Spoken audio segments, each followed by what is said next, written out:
Thank you for the warm intro. So, hello everybody. I believe I hope everybody can see us clearly and listen, clearly. So we are here for the talk about how to enter Singaporean market.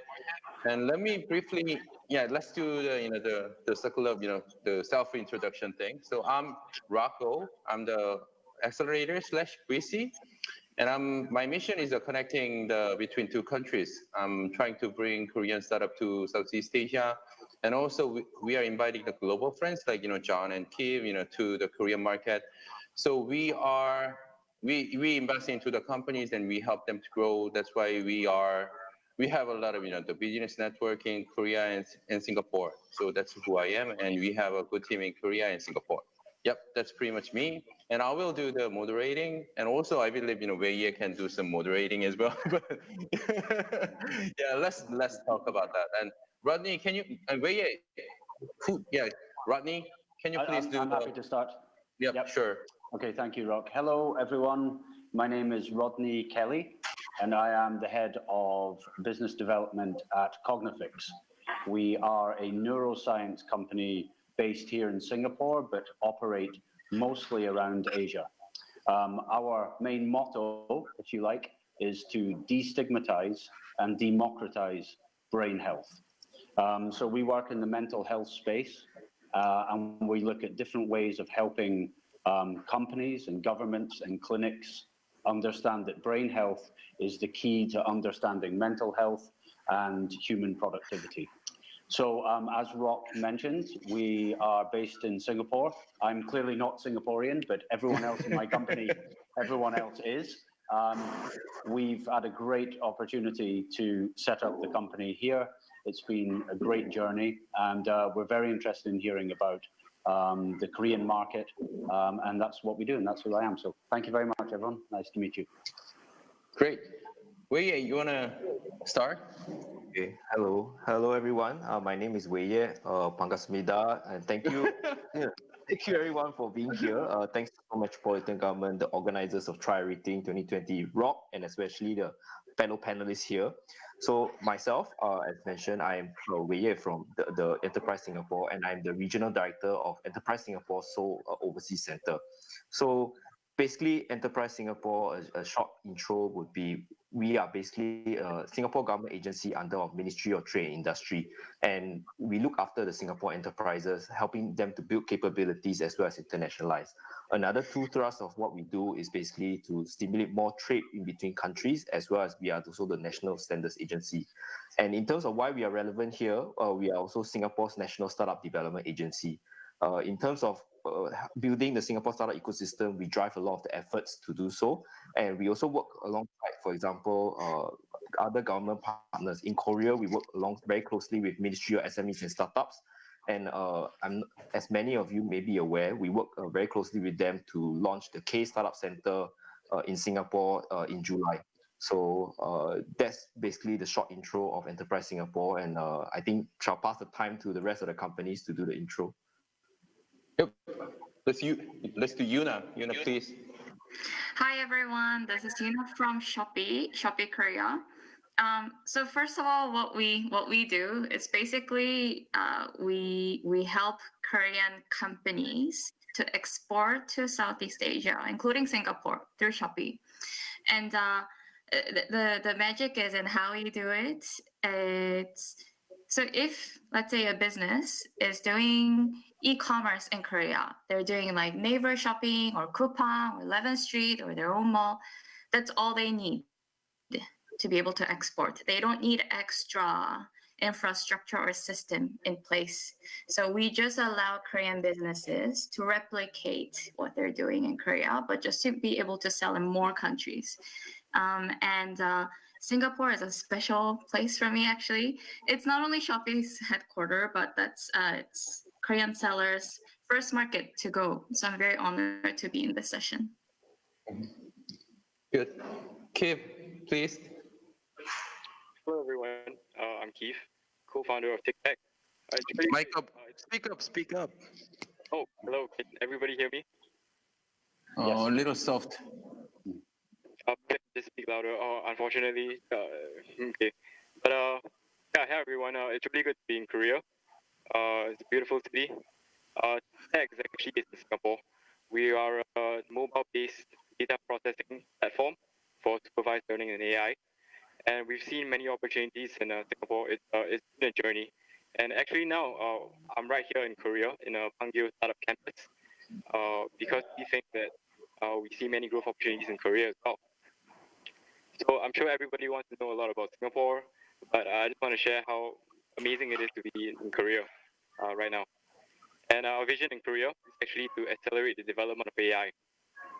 And it's really good to meet everybody, and I'll pass my time to John to introduce himself as well. So John, please start. Yep. Sure. Hi, everyone. My name is John Kim. So I'm a retired investment banker. I've been in investment banking for over 20 years. So I'm probably one of the older ones in this group chat. And I love it. It's going virtual instead of physical, so you can't see my white hair. I'm a big advocate of AI, just like Keeve and a lot of the people here. I'm a co-founder at this company called Laura Technologies, and currently I'm in this accelerated program called KSGC 2020, where Rocco, the CEO of Awesomeventure, is our mentor. And UIB is a chatbot company and an IoT company and a full stack AI company that delivers communications from machines to human and makes it very simple. So my mission here in Korea is not just to explore the Korean market, but also try to find strategic partnerships between Singapore and Korea. So, and on a separate note, I've spent most of my life in Hong Kong. And when people talk about establishing a base in Singapore versus establishing a base in Hong Kong, I think I can maybe share some of that insight as well during this call. So thank you. Thank you, John. Thank you, John. So thank you, everybody. Thank you for the wonderful introduction. So let's start, this session, the module name is the how to enter Singapore market. So let's start like a very important part first, from the policy, from the regulation, from the, government side, how do you define the, Singaporean ecosystem? Yeah, please. Sure, thanks, Rock. I think everybody knows the Singapore startup ecosystem. Rather, the Singapore business environment. We are basically one of the world's easiest places to do business in. You want to set up a company, it only takes a few dollars. In fact, you can just come down when you visit Singapore, and then you can just head over to Accra office. You just need to find. And there's a couple of the officers there which can help you in this kind of secretariat duties, and then you can basically set up a business. And I think that in terms of for startups support, depending on the types of support, let's say if you are one that has a lot of proprietary IPs, I think there is a wide variety and range of support for you to actually be able to, for your talent needs or for your permit needs. So I think we are very welcoming of foreign startups who are willing to come to Singapore to help to build the diversity of the Singapore startup ecosystem. But I guess in terms of it will have to see what are the interest from the companies, I guess, because I think that in the important part is also the market. They see Singapore as the gateway to Asia. The larger play of the ASEAN market is definitely a strong one, which I think, with Singapore, the ease of doing business, the IP protection is very strong. I think it's something Singapore makes it very attractive for companies to want to set up here. Yeah. Great. And also, don't forget, panelists, we agreed on we go freestyle this time. So if you have anything, to chime in, just chime in, please. Actually, I'd like to pick up on what Wei Ye said about about Singapore being seen as the stepping stone to Asia. Interestingly, the majority of my career was spent in Japan, and I managed to move to Singapore. Very much like it here, but from the point of view of the Japanese companies that I was representing, Singapore was actually a stepping stone really to the rest of the world. I understand that it has that the nuance that from the West, if you like, it's that stepping stone into Asia. But I just wanted to comment that it's actually also seen as the other way out, because there's a very large international community here, and the startups are able to rub shoulders with a wide range of nationalities and people with different experiences. And I think the Singaporean government have made great effort in linking the up-and-coming youth from the university systems here with the foreign talent and making that exchange very fruitful. And that really is one of the things that gives it a buzz here. So yeah, I just wanted to comment on that other direction nuance from the other side. So yep. So as a wrap up, more like I usually talk to the Korean startup. This is why you have to come to Singapore. Why you have to go to Singapore market.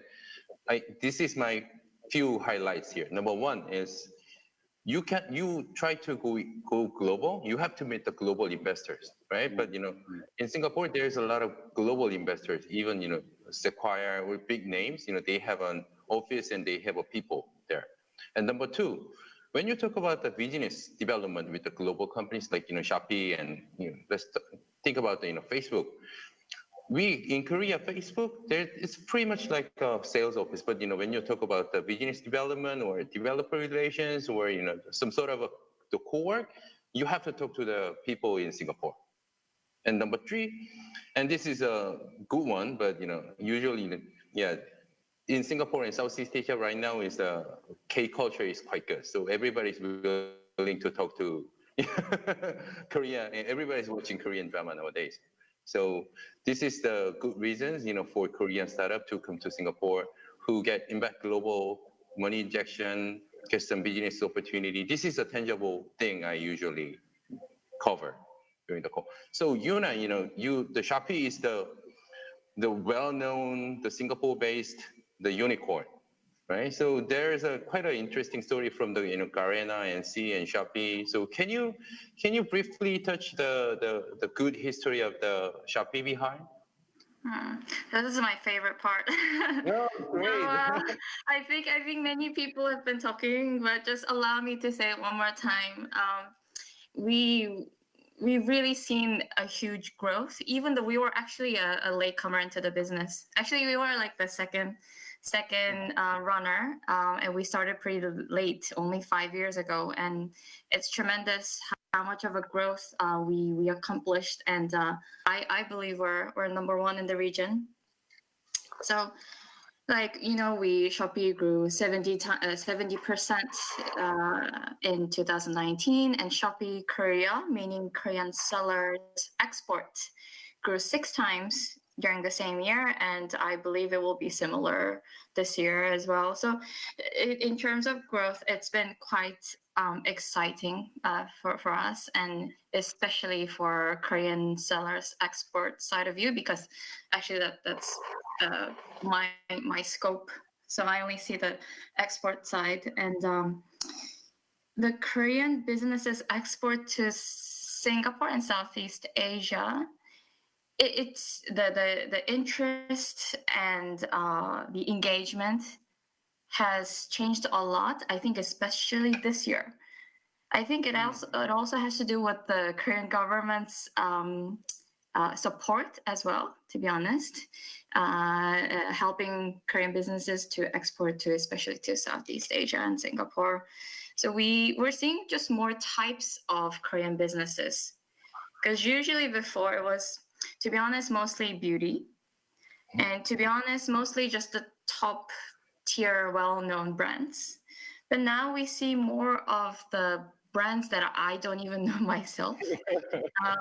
So I'm like, oh, that's the makeup brand. And it's the second, third, the growing tier of brands that are onboarding and actually making a success that we see as a difference. And not just beauty brands. We see, especially like the mom and baby, whatever that needs a little bit of premium element, I think it's working quite well. And also there are many like life hack items in Korea. It's like just shower head? Shower head. Oh, yeah, the shower head. and you know, 물 먹는 하마? That one as yeah. well. That one is popular? So things that are too ingrained in Korean people's lives, that we just overlook, those have actually very good chance in Southeast Asia and Singapore. So yes, there are many interesting items that we saw are making successes. Yeah. Okay. So if you don't mind me asking, so I understand, the beauty and then life hacking is the major thing, but but Shopee has the global transaction, right? Within the ASEAN countries and also doing some North Asia as well. So if you can share, how big is the between Singapore and Korea transaction is how market share, like country by country, how big is the volume? If you can share the number. I can share the message. The message is Singapore for Korean sellers, for Shopee Korea, is the most important market. And for Singapore as well, Korean sellers, Korean businesses are very important. So it can work both ways. Meaning, like I said, when we have a brand, a new startup, new Korean business that we want to try in Southeast Asia, we first go to Singapore. There are many reasons. There are external reasons and there are also internal reasons. But anyhow, Singapore is a market where we test things. And if it doesn't work in Singapore, it's probably not going to work in other markets. It's most of the cases, not in all cases. Yeah. Good. So, is there, I believe so, but, the Shopee is providing some sort of a solution for the sellers, if the Korean seller plug in into the Shopee system and they can sell to the Singapore and also some other ASEAN countries as well, if they just, plug it into Shopee, that's it, right? Correct. Yeah. So our business model and our aim is for Korean businesses to be able to sell in Singapore with the same resource and infra and system that they have for Korean domestic e-commerce. So yeah, they plug in to Shopee, and we take care of the payment, the logistics, etc. As a user, I just one more question. So, what kind of the package are you providing to the Korean sellers? Like marketing pack, or is there any way of for you to persuade them to plug in into Shopee?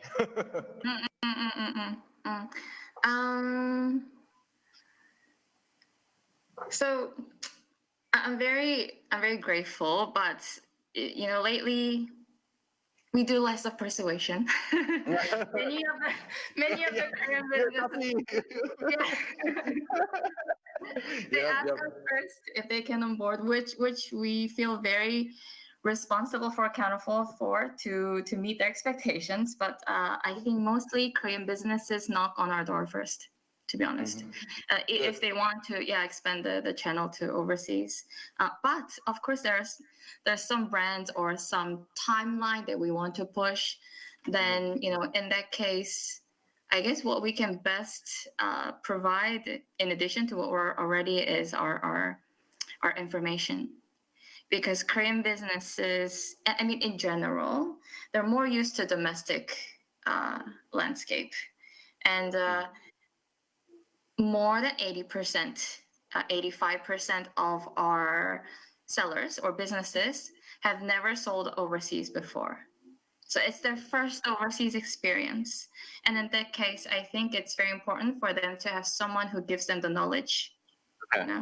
How Singapore is different from Korea, how buyers are different from Korean buyers, and how they should communicate. Good. Okay. Yeah, let's talk about TikTok, Keeve. So, as a Singaporean-based the startup, you just started, 2020, right? Maybe late 2019. So you decided to go to Korea, right? So as a Singaporean startup, how did you start your startup? And also, what do you feel? How do you find Korea so far? Like 1 month? Yeah. Well, I've been in Korea for that was a 2-week quarantine period, and then I've been in Korea for like 3 weeks after that. In Singapore, actually, we started in 2019, so we incorporated somewhere in August last year. So we've actually been around for a year, and just being around for a year, it really exposed me to the startup ecosystem in Singapore. actually started off with the Enterprise SG Startup Founder Grant. So it's a way of the government supporting ideas from young startups. So we have a lot of startups in the space coming online now. Like because AI can be applied everywhere, and so people say I have a solution that's better just because I use AI, right? And that may not always be true. But Singapore is really good in that way because they allow you to test ideas and test ideas within the market there. And in terms of like co-working spaces and the accessibility and networks within the startup ecosystem in Singapore, I think it's great. There's Block 71 and the Fusionopolis are all within where you cram like basically many startups together so that they can benefit off each other and bounce ideas off each other. And I think it's really great. As for personal journey, we actually started ramping things up through the COVID-19 period. And I'd say that even through COVID-19, things haven't slowed down in the startup scene at all. Things probably moved online a little bit. So pre-COVID, there were like lots of physical meetings, a lot of networking sessions. So every week, no matter what stage of your business you're at, whether it's seed stage or ideation or post-seed or like Series A, go to find something to go to. Especially like with all the events going on pre-COVID, but even in COVID, things have moved online. There was still Startup Weekend 2020. Off the top of my hand, I can count like 4 or 5 different global events that Korean startups essentially participate in. The most recent one, I think, is Slingshot, which is also something powered by Startup SG. But registration is closed, but you can still catch it online, I think, yeah. Good, Keeve. So the AI is a thing, between the, I believe, and the TikTok and the John UIB is doing some AI things, right? So AI is very important in the Korean market, and also I believe Shopee is doing some AI things in-house, I guess. But still, as an AI startup, TikTok, how do you find the AI scene in Singapore and also the Korean AI scene? Well, for me personally, I feel like the current AI scene is pretty mature compared to Singapore. So Singapore, there's a lot of startups still trying things out. And I think if Korean companies or Korean startups would bring the solution over to Singapore, it will make a huge difference. It will make a huge impact on the Singaporean AI market. We could grow, like Korean startups grow in Singapore together with the Singapore AI scene. And I think that's a huge possibility. One thing though that, well, Singapore culture and Korean culture, like the way we do things here is a little bit different. In terms of business development in Singapore, we mostly rely on LinkedIn. So as a Korean startup, I guess coming to Singapore, some operations would have to change, especially on the business development side.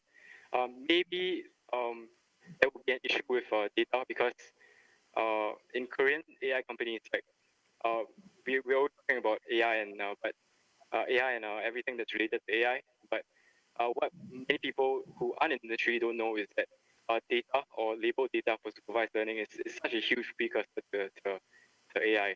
And coming to Singapore, the kind of data might be a little bit different. Let's say if you want to take if you want to gather data on tourist attractions in Korea, it'd probably be like Han River, the one I'm most familiar with.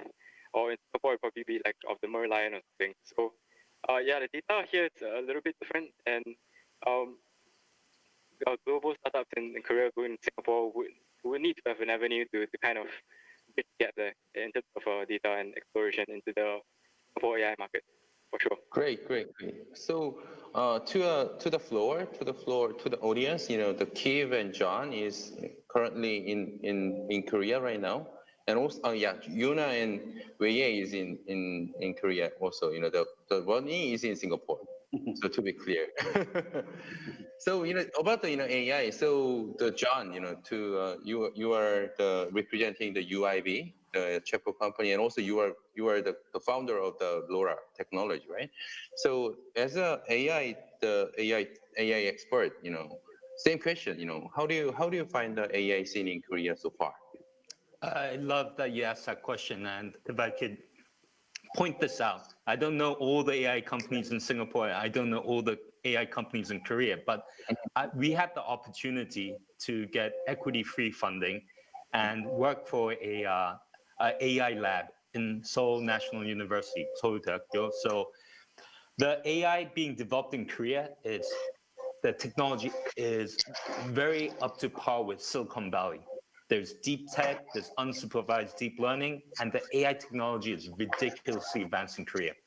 However, the AI technology being developed in Korea is more data-driven and more research-based, versus the AI companies that I visit in Singapore. It's not really about getting the research done and coming up with these new technologies. It's more about the application of AI. So even if you think about since we were talking to you know about Shopee and maybe even Rodney for Cognifix, sorry, bad with names. You have a particular problem and you need to solve that problem. And of course, if the technology is there, it makes it much more efficient. The better the technology gets, it will help you save on costs, it will help you save on time, and it'll help you get better data analytics. So I do believe, and I'm an advocate of continuous research and development, but then there has to be a point of time when you could actually deliver solutions to these problems. I see Singapore as much more gung-ho in trying to find the solutions to all these problems that a lot of businesses are facing. And they're extremely good at that. So maybe they might not really go into deep tech, they might not go into unsupervised deep learning, but they will use subsets of machine learning to solve these problems very, very efficiently. And that's something that Korean companies should actually take a look at and what these Singaporean companies are doing. But at the same time, in Korea, there's a lot of exciting technology. They don't announce it because Koreans are a little bit nervous about people stealing the IP. anyone who's done IP, it takes 12 months, 18 months, and Korean people, they want everything fast. Pali. But, yeah, you're Korean. yeah, so patent law takes 18 months. So within that 18 months, when you're introducing groundbreaking technologies that you spent hundreds and thousands of dollars, if not millions of dollars developing it, and it gets taken away from you, then it gets a little bit, not as attractive for people to pursue. So Korean people are very protective of technology. So they usually, what they do with the technology is instead of trying to build applications around it, they keep on getting funding. So if you see all of the big AI companies in Korea, they're all related to very big conglomerates like SK, LG, Samsung. They'll make huge investments in these AI companies. They come up with a lot of good technology, but then that's it. The tech is there, but they don't really apply it. And it's a great thing we're having this session right now. If we could find ways to build synergies and build that bridge between these Korean companies with great technology, apply it to companies that needs the solutions in Singapore, that would be the best of both worlds. And that's literally what I'm trying to do here in Korea, not just for UIB, but also for Laura Technologies. So UIB is a chatbot company. I'll be very quick. We were founded in 2014, and we've been around for 6 years. And we don't only represent Singapore and Korea, we represent 8 different countries. And we have about roughly 80 employees. So we're a pretty well-established startup, but there's still a very long road to go to becoming successful or unicorn. And we mainly try to deliver not just inbound solutions to Korea, but also outbound solutions. So I guess kind of like what Shopee is trying to do, trying to get the Korean market to go into the Southeast Asian market, because our platform's very well established there. So we try to provide chatbot service, chatbot building platforms, and also the new developing IoT market, which is what we consider the next market since 5G is coming about. Sure. And in terms of Laura Technologies, this is more about social impact. As I introduced myself, I've been a banker for 20 years, and I truly believe that an average investor is underserved and they overcharged. And there's so many technologies that you could use to fix it. But you hear about places like eToro, Robinhood, these big unicorns, and they don't really try to create an environment where it's safe for people to invest. So a bunch of bankers, we got together and we spent a lot of time learning about AI. So we have expertise in both finance and AI. And we're thinking, how can we literally change the behavior of investment? So literally change people from trying to make hundreds and 200% return, or just going all in, or you could be very conservative, just making 1 or 2%. When if you know the knowledge, and if that could be translated by AI, you could trade like a hedge fund trader. You could trade like someone like me who had 20 years worth of experience. How can we solve that problem with AI? So that's what I'm trying to do at Lower Technologies as well. So all of this is tying in very well, and I'll be happy to answer more specific questions, but those are basically the two things I'm doing in AI. Great, John. So to the floor, we have a very great mix of industry here. So Rodney is from the mental health / bio side, and also Shopee is well-known e-commerce company, and two other AI. So from the bio perspective, Rodney, so how do you find the Singaporean market so far, and how do you Singapore market is not that big market. Sorry, Wei Ye. It's not that big enough. We have Singapore, we have 5.5 million people here. But as Yuna mentioned, if you have to go to ASEAN countries and you have to get some kind of put your flag in the Singapore first, right? So that's then you can go to the Philippines, Thailand, Malaysia, Indonesia. Anyhow, so long story short, so Rodney, as a bio company, and what is your experience in Singapore, and what is the snapshot of your company? Actually, Yeah, so Rodney, thank before you. you answer, can I just Yeah, add sure. a bit of context, please. right? So I liked what Keeve and also John mentioned about the bridge between the Singapore and the Korean companies, whether we could have this kind of more of this kind of, and now the new, I guess, buzzword is open innovation. Where we try to bridge a lot of the problem statements derived from the corporates, and try to put together, the companies, whether be it startups or SMEs, that can actually address some of these problem statements from the corporates. And to that end, we Enterprise Singapore, together with our fellow government agency, IMDA, the Infocom Media Development Authority, have actually put together this platform called the Open Innovation Platform. And it's basically an open innovation platform where a lot of the corporates, even from not only from those based in Singapore, but those that are based overseas, if they are so looking for solutions to their problem statements, and they want to access the Singapore startup ecosystem, or the Singapore business environment, or even globally, where they can the companies can actually put in the solutions to actually address these problem statements, they are welcome and free to do so. And speaking about this important part of the startup ecosystem, which is stakeholders, and the stakeholders, I think actually a lot of it, we know that a large number of the corporates which are pro-innovation, there are about 7,000 MNCs headquartered in Singapore. And I just wanted to then follow on to ask Rodney this question, following on from what Rob mentioned, right? How was your experience in engaging some of these companies or corporates in Singapore? And then perhaps maybe you could share about your experience in your pushing out the Cognifix solution to some of these companies. Yeah, thank you. That's a very interesting question. And as you mentioned, I mean, there are over 7,000 MNCs, and most of them have their global or their APEC, nearly all of them have their APEC headquarters here. And given the fact that we are in the business of helping people with mental health issues and brain health challenges, our first port of call is through employees. And Singapore, being the hub that it is, offers us a great opportunity to get the maximum, as John was talking about, social impact through brain health monitoring and mental health interventions here in Singapore. But I think one of the things that, in terms of our experience, where I found the Singaporean government and companies like ES, or entities like ES, have been very helpful is in their vision.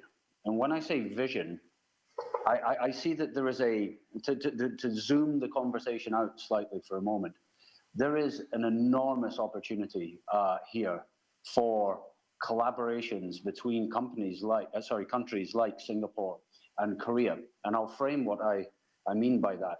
I mean, as we're watching geopolitically, the states recede into an isolationist policy, and we watched the European Union having their infighting.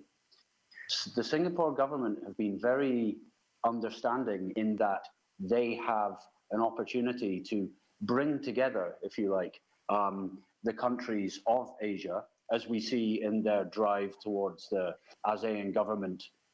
Singapore is a very vocal and driving force in ASEAN, and I know that the Korean government has been engaging with that, with the +3 and so on. But in terms of what that could mean and how it's really helped us, and I'll share a example of how I really see Singapore being at the center of this new kind of pan-Asian unity, if you like. Now, obviously, I understand the irony of me not being Asian as I say this, but it's been really interesting to watch. So, for example, working in neuroscience, one of the things that we often have to talk to companies about is obviously how brain health, how mental health is a subset of brain health, and what policies they can employ for their companies in terms of how to better help their employees. And we realized that I would say about 90% of the data that we rely on to help persuade the HR decision makers, 90% of that data comes from either Europe or the States.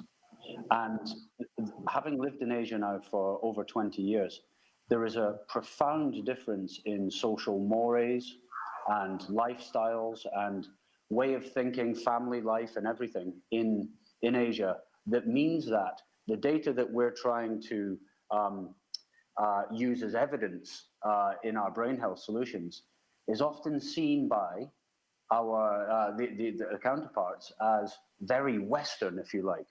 And we've expressed this to the Singaporean government, that we want to be the company that forges a very large collective data in ASEAN and Korea and Japan and Taiwan and all the major Asian countries, so that there can be solutions that are born here in Asia that fit the Asian mindset and the ever-expanding landscape of Asian business.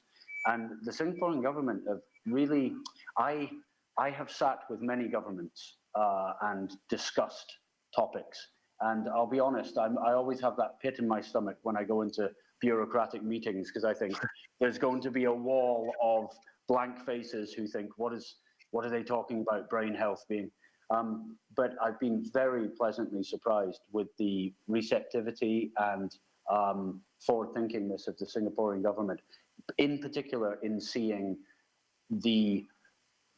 them being kind of pivotal in this new Asian boom.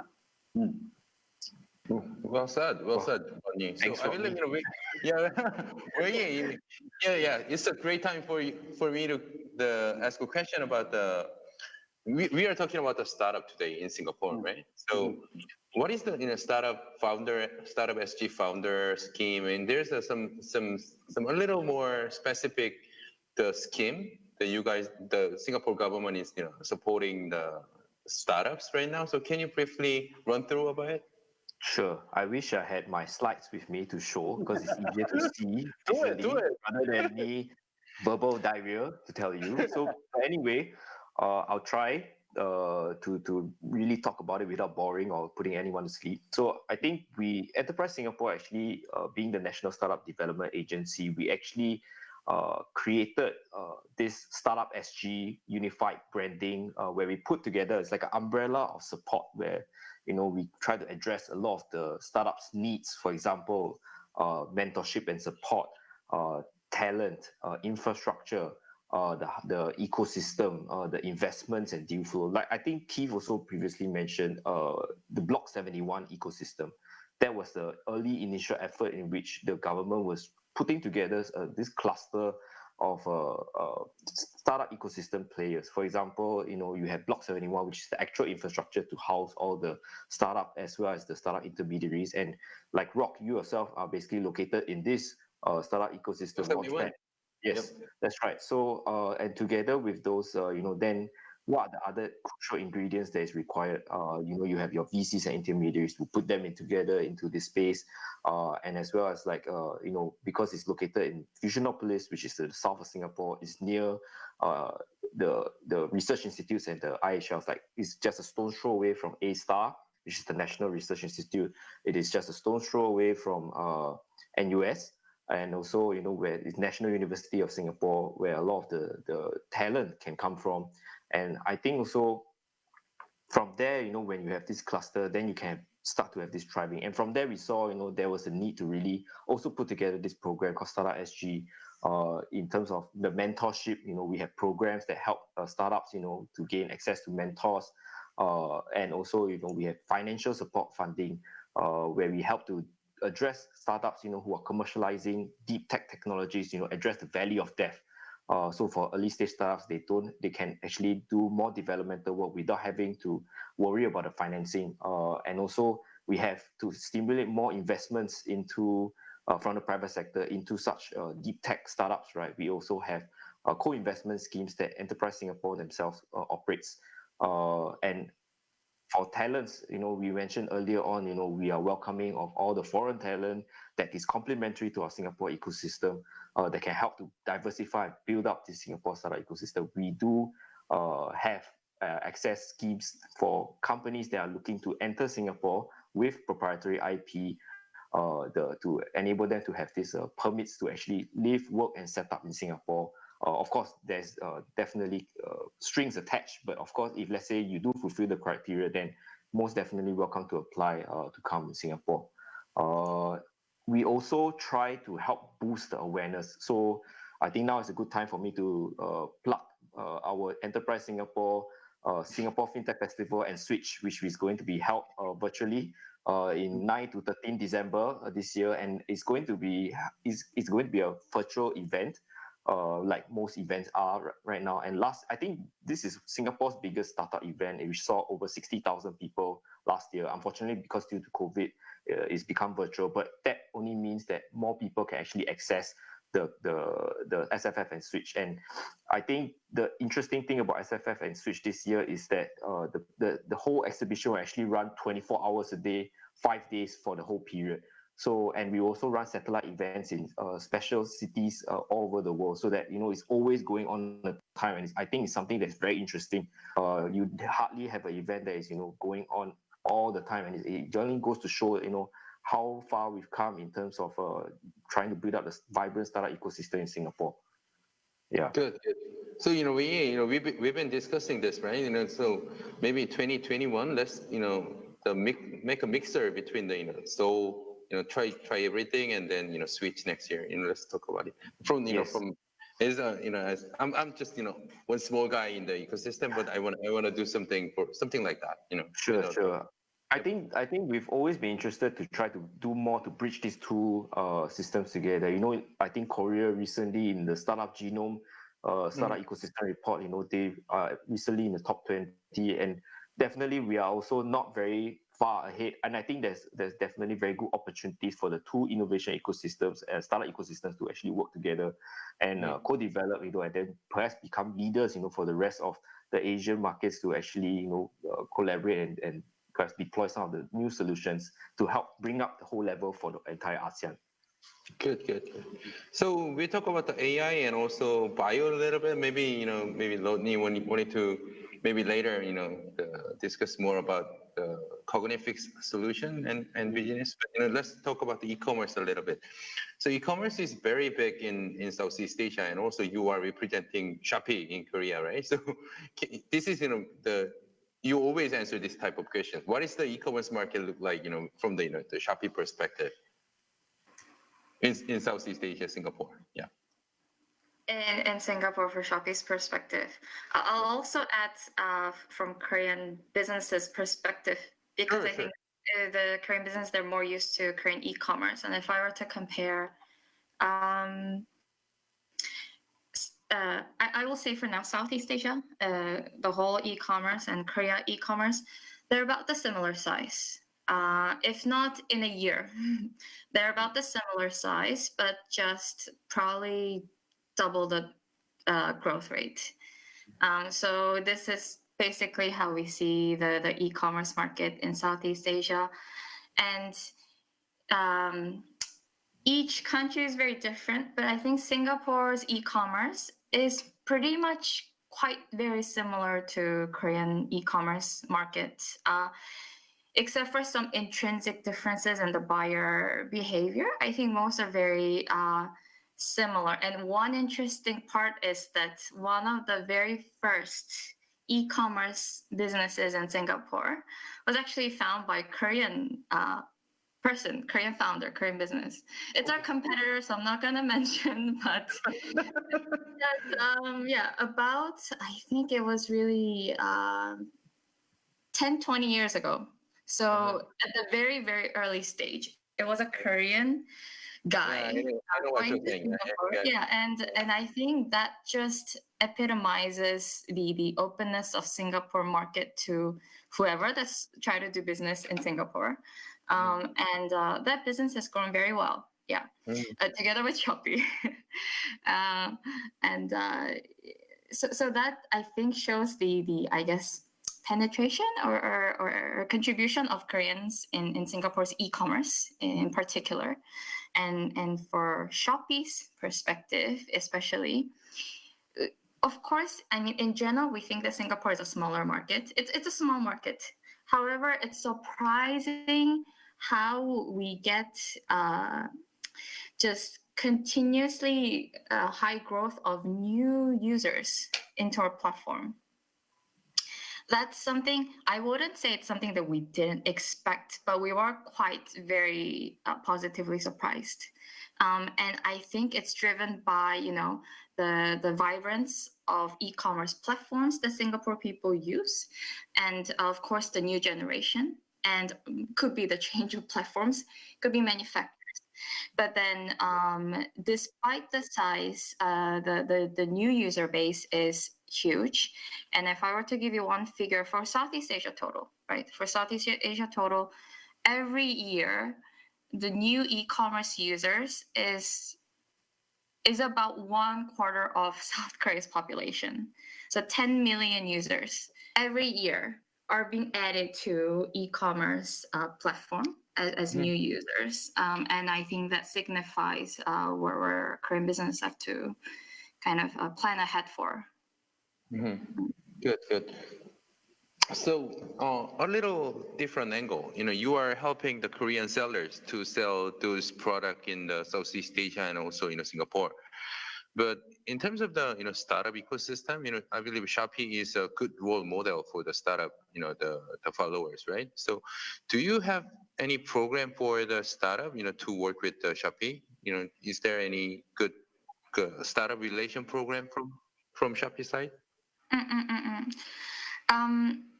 First, I have to thank the Korean government.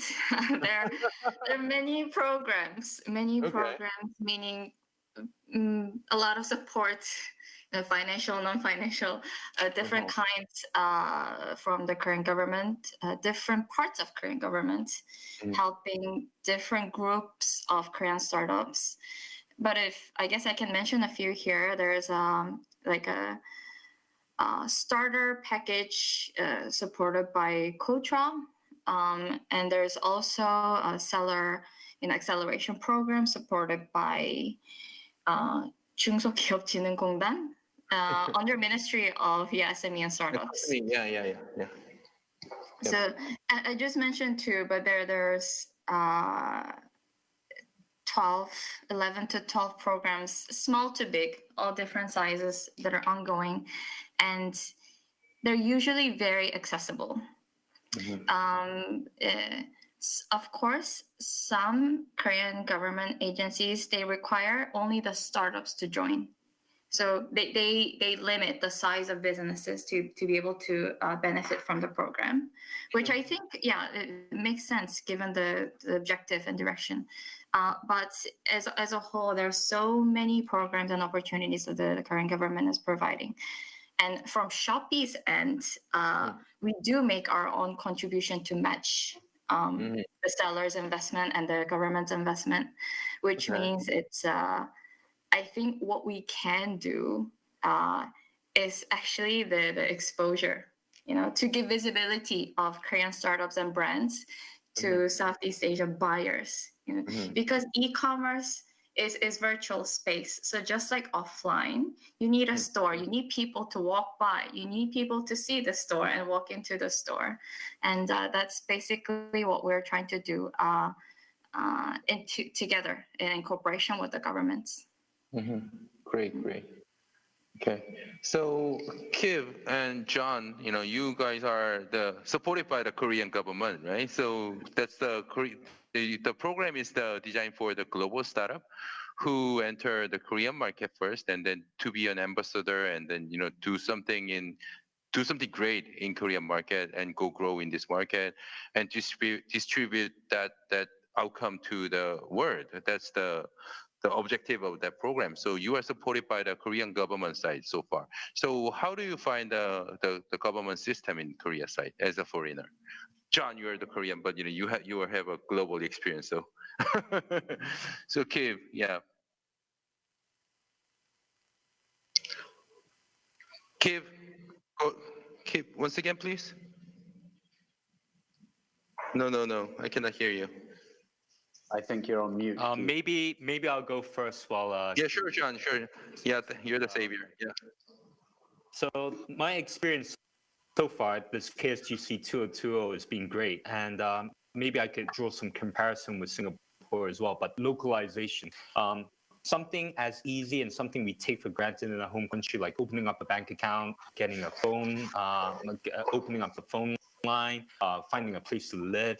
Just the basic necessities, and also quality of life. Because if you think about it, the reason why you work is so you can make a little money and provide for your family and have a good quality of life. So quality of life is very important. And what the KSGC 2020 program did very well and exceptionally at the beginning was allow people to localize very, very efficiently and quickly. So everything you had to do, they actually helped you take care of it. So I want to thank not just the Ministry of SME and Ventures, but also NIPA, who's organized this event to get all the foreigners onboarded. Of course, I'm Korean, so it was very easy for me to start. But having witnessed that, I was very proud to say these Korean accelerator program actually really worked very well for foreigners. It's exactly the same in Singapore, and maybe I might be a little bit biased, but I think the quality of life is much better in Singapore.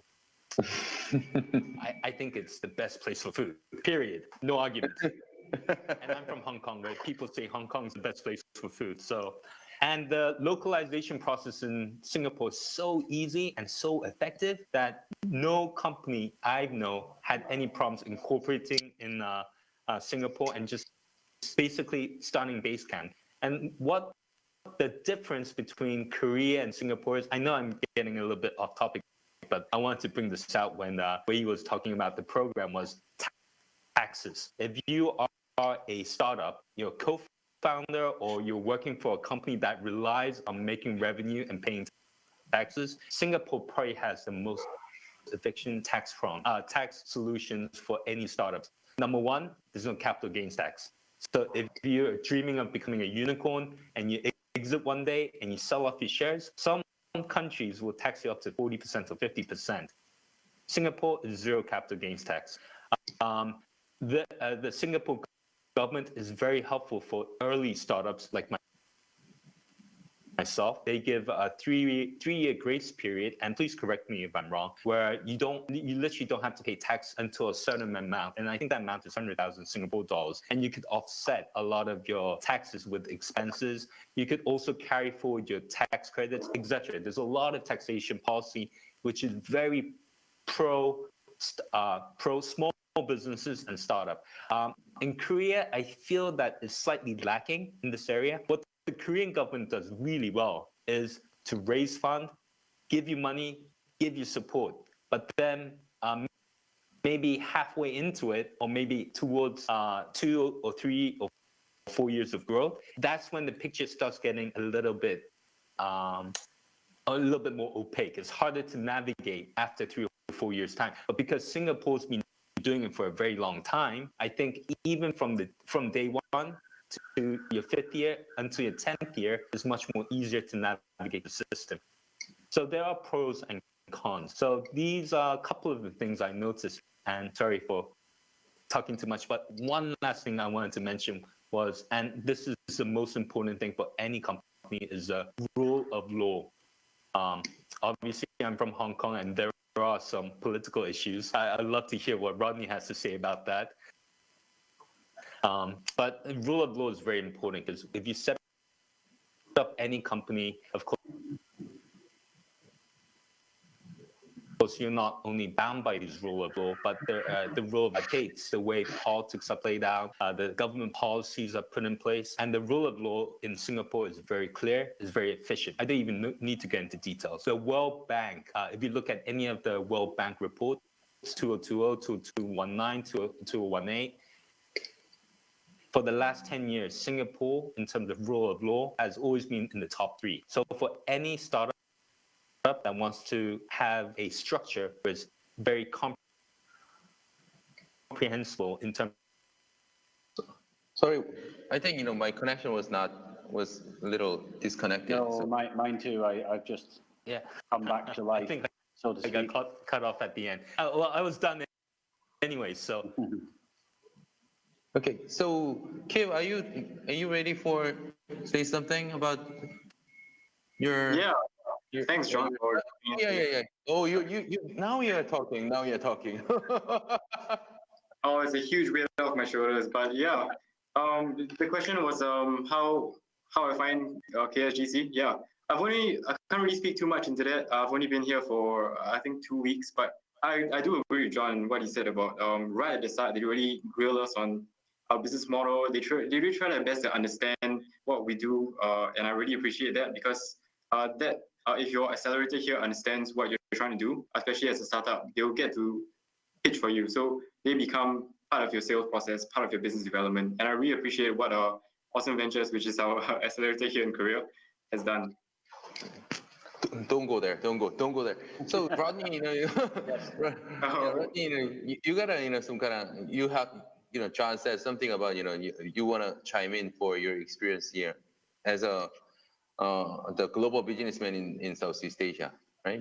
So can you share your experience? Yeah. So I worked in infrastructure investment in Southeast Asia for many years, representing Japanese investors. And the rule of law to which John alluded was something I have encountered in its most rawest form, should I say, in some of the mainland ASEAN countries, as well as some of the maritime ASEAN countries, where the rule of law has completely scuppered any opportunities for investment and leaves investors high and dry. Interestingly, in terms of the balance that any market needs to strike in terms of the rule of law or the imposition of bureaucracy.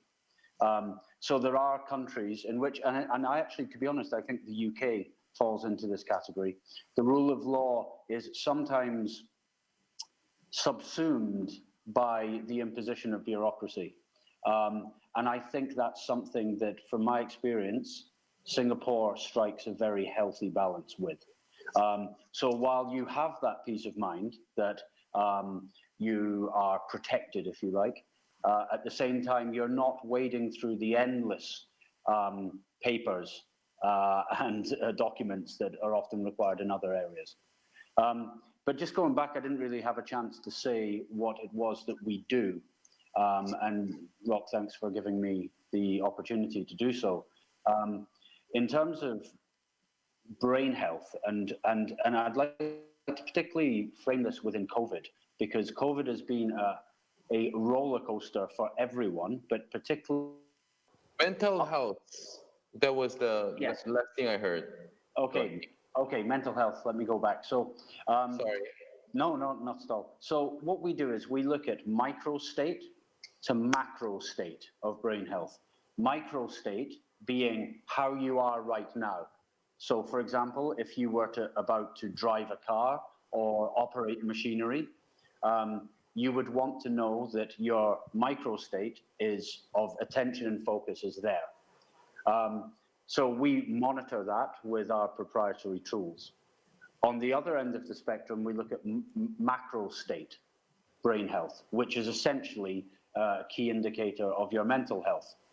So I think one of the things we often ask people is, and I know that in Korea you have the system where once a year you go for a health check paid for by your company. But in that health check, you will have everything neck down, but nothing to do with your brain.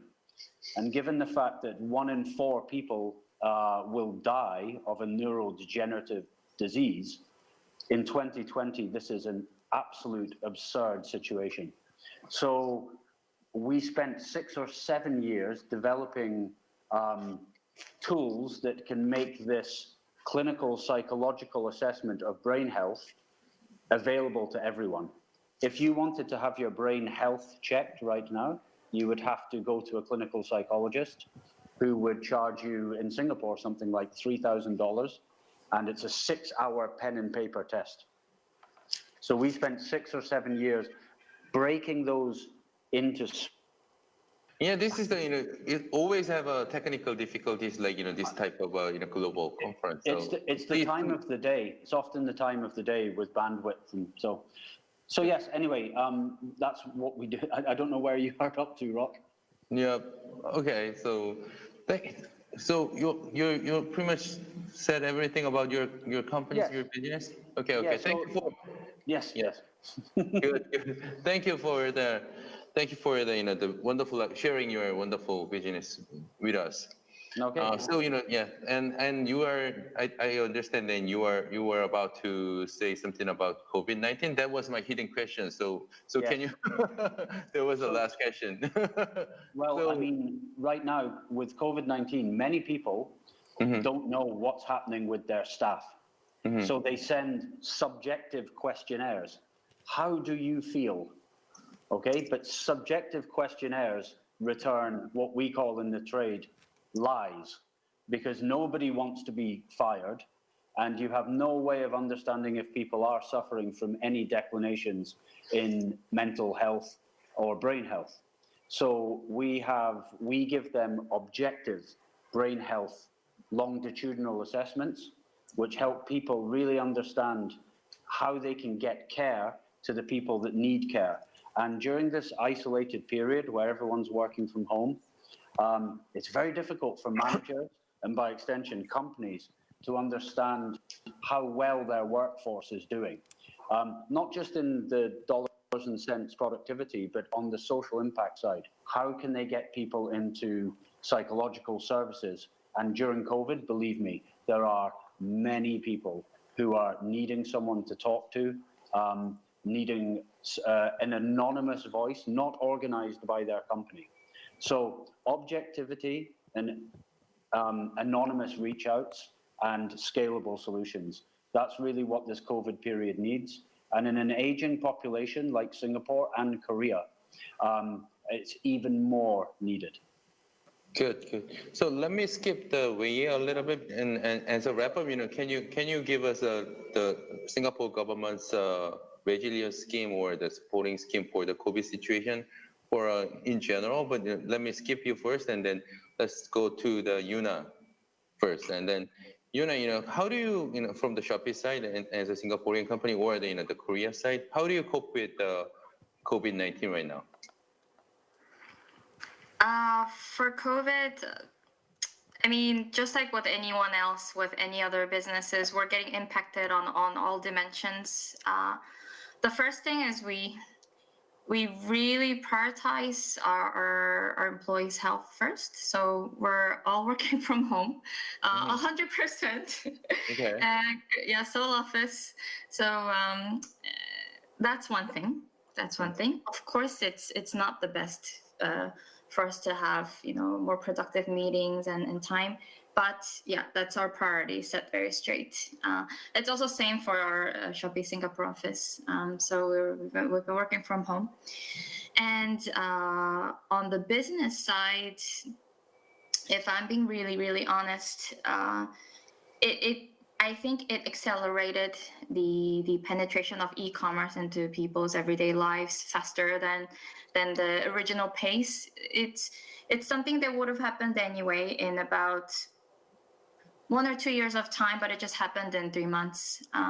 So we're seeing more of different items being sold online, something that people cannot go out, so must buy online, and just different types of people as well. We see more of older generation joining e-commerce as well. So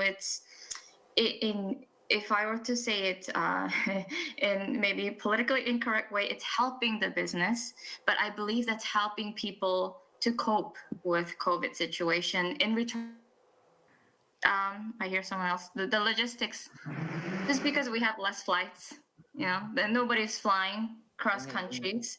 So less flights, meaning it's less space, less cargo space, more cost. So that's something that we just have to work around.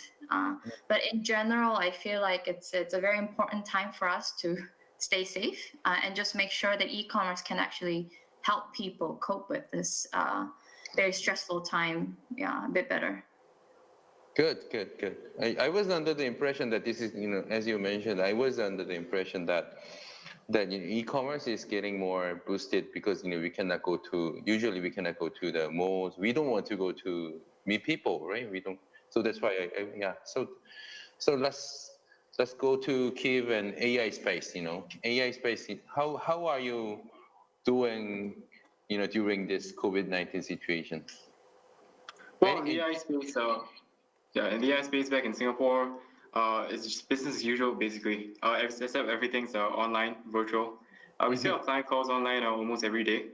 Except this time you don't have to go down to the office. And since we're on the subject of AI and we'll be talking about everybody's business, I guess I'll take this opportunity to ask what could either a Korean company or Singapore startup do to partner up with Shopee?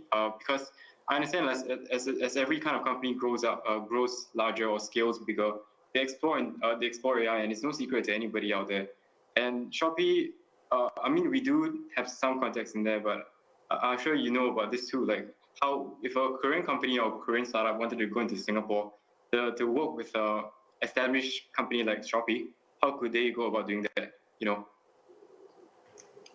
I really like this session. Thank you for this session. This is actually really providing us a very good, arena for us to have such good discussions. Yeah, very practical discussions. So thanks for the question, Keeve. Okay, but the question was very important one for the Korean startup. So Yuna, can you address a little bit once again, please? How do you support the startup ecosystem? So there are, especially the IT solution companies, Korean companies, knocking on the door, and our team, Shopee Korea team, will build a bridge. So we first understand the business, the service, and then we connect with the right team in whichever country. So you can talk to me, Keeve. That would be great. That's what she wanted to hear. That's what he wanted to hear. You can send me we could definitely take this. We could take this offline. Happy to talk to you after this. Well, what a great founder. Right? To add, it's related to the question that Rock asked just before. It accelerated by COVID. The features or the technologies that people are using on Shopee platform, it's being diversified. So we did have, so Shopee is more of not just shopping, but shopping plus entertainment. That's like our position. That's what we provide.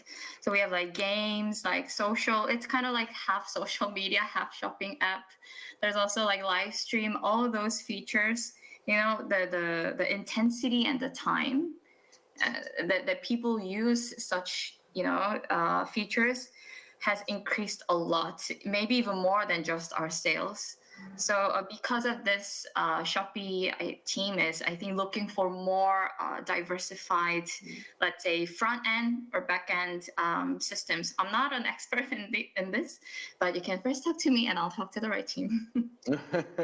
Yeah. All right, thanks, That's great. That's great. Great founder, Keeve. So let's go back to the COVID question. So from the Singapore government side, Enterprise Singapore, Wei Ye, can you wrap it up? How the Singapore government is providing the support to the global Singaporean, dear Singaporean friends, and also the global friends. Will this be the last question? Would John like to find something? I will do one more circle around. As a wrap up, I will ask one more questions about how are you doing and yeah, just one more questions around. So okay. I think another mic shot. Yeah, I will just keep this very short. As you know, COVID-19 has really impacted everyone around the world, not just Singapore. It's an unprecedented crisis on many fronts. But in terms of Singapore's context, I think we are well positioned to weather the storm. Everywhere around the world has changed, and definitely we're not going to return to a pre-COVID-19 world. But we definitely have a long-term plan for recovery, which also includes deliberate policies from the government to, digitally transform our economy and society, as well as ensure that the Singapore citizens and the workers are equipped with the necessary skills to navigate the new economic realities. So I guess, just to keep it short, on the domestic front, the Singapore government is committed to helping the Singapore businesses, right? We have set aside close to, I think, Singapore dollars, almost 100 billion, which is unheard of. A landmark package. It represents almost about 20% of our GDP, which is signifies our commitment to protect the lives and the livelihoods of the workers and the citizens. So I think that don't want to go into too much details, but I think in terms of the businesses, similar to many governments around the world, what we have planned to do, and in this $100 billion package, help a lot of the companies to manage their cash flow, help them to also retain the talent, and then find new opportunities in cope with COVID-19 in many of the affected areas. So I think one of the challenges in this time now is with the travel restrictions, a lot of the companies are not able to travel to find and uncover or address some of these problems in inherent markets. So I think this is something that we're still trying to figure out. And recently with the Singapore-Korea regional green lane, hopefully that can help to build a bit more of the business or essential business travel, and slowly we can move on to a slow economic recovery for both countries and as well as with other countries in around the world. Good. I'm really trying to use the green lane, to be honest with you. I try hard. Harder. And also, it's a lot of money, from the Singapore government, and also, thanks to that, scheme, nowadays I don't pay the subsidiary, office rent right now. So there's a lot of money support. You're welcome. Thank you, Wei Ye. So yeah, basically, let's do just one more circulation of mic. So as a wrap up, this is the module is we want to share your experience to the soul lights, the soul audience. What is the Singaporean market, and what is the best way to enter the Southeast Asian market. We want to give them some insights. So from your set, from Shopee, from Cognifix, and maybe the Enterprise Singapore, Wei Ye, you will have the last mic this time as well. And Keeve, Tic Tac, and John, from the LoRa technology and also the UIB, please address share some insights with the floors.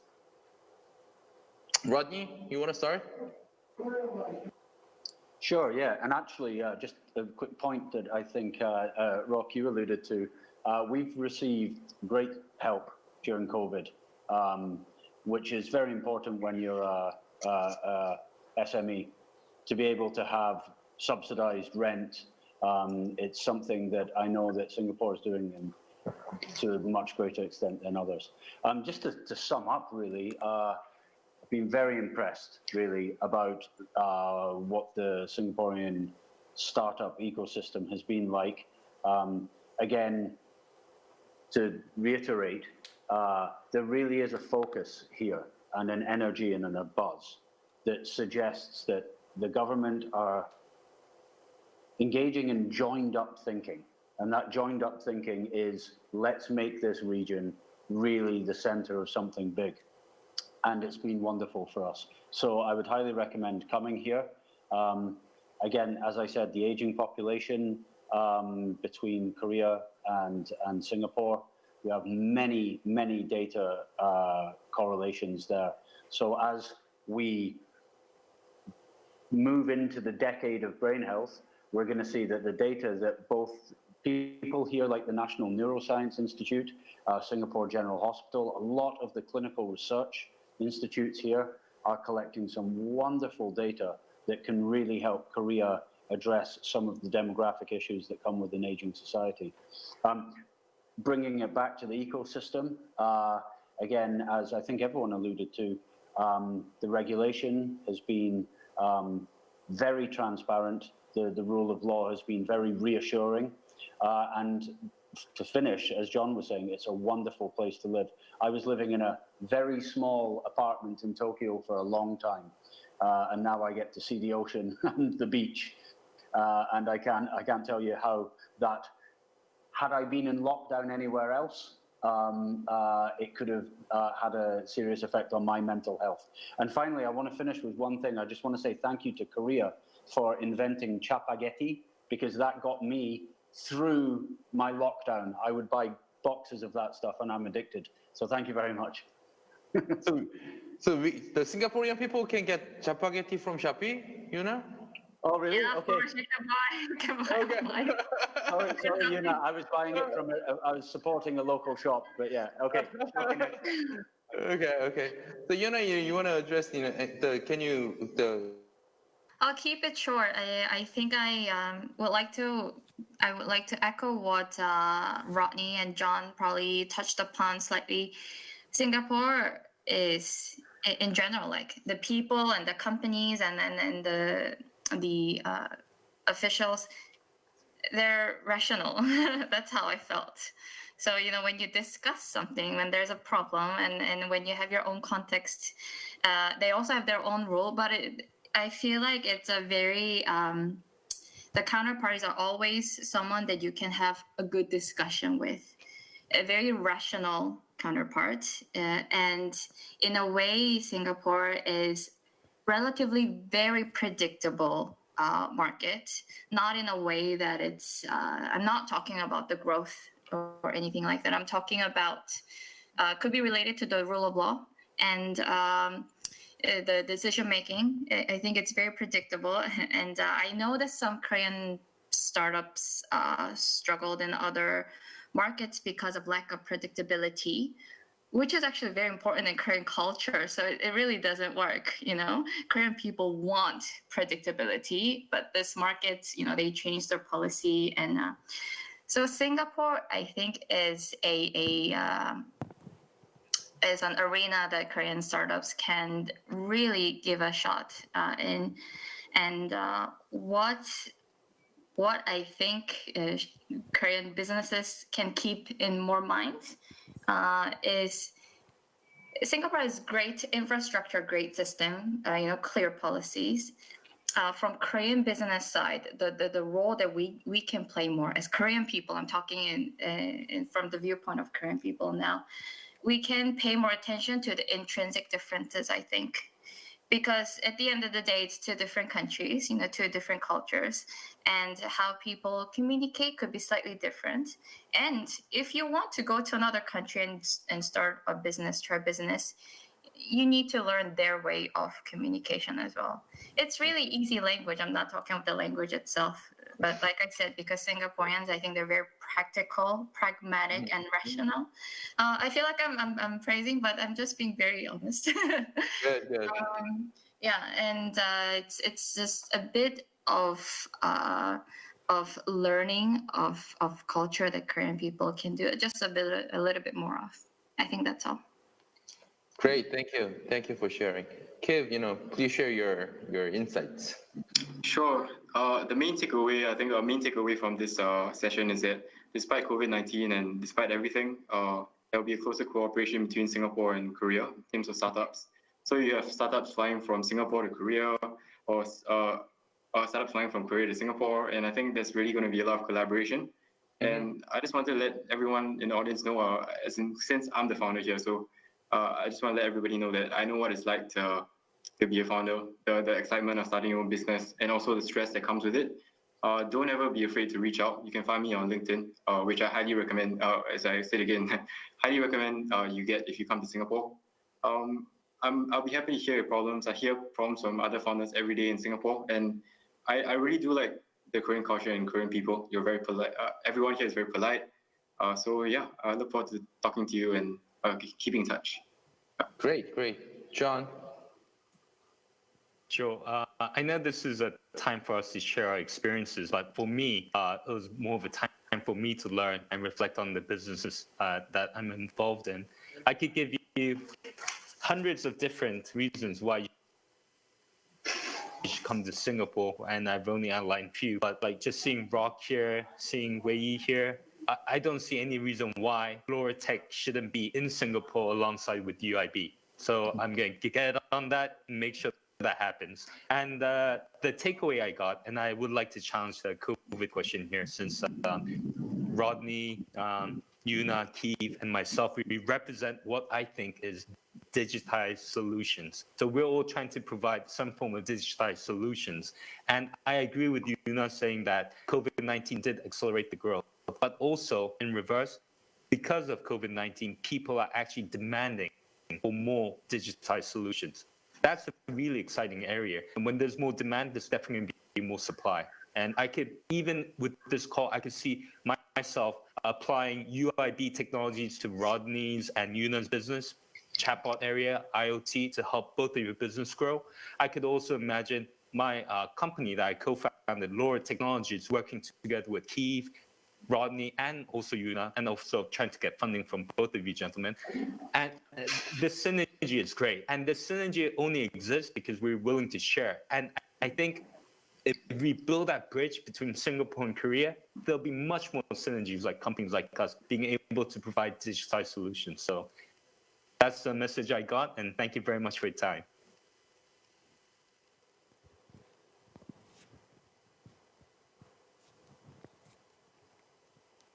Thank you. I'm done.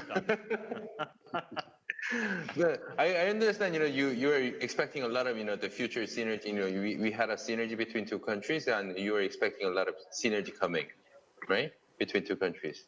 I understand. So as a wrap up, and also Keeve mentioned Keeve wanted to open the discussion with everybody. So.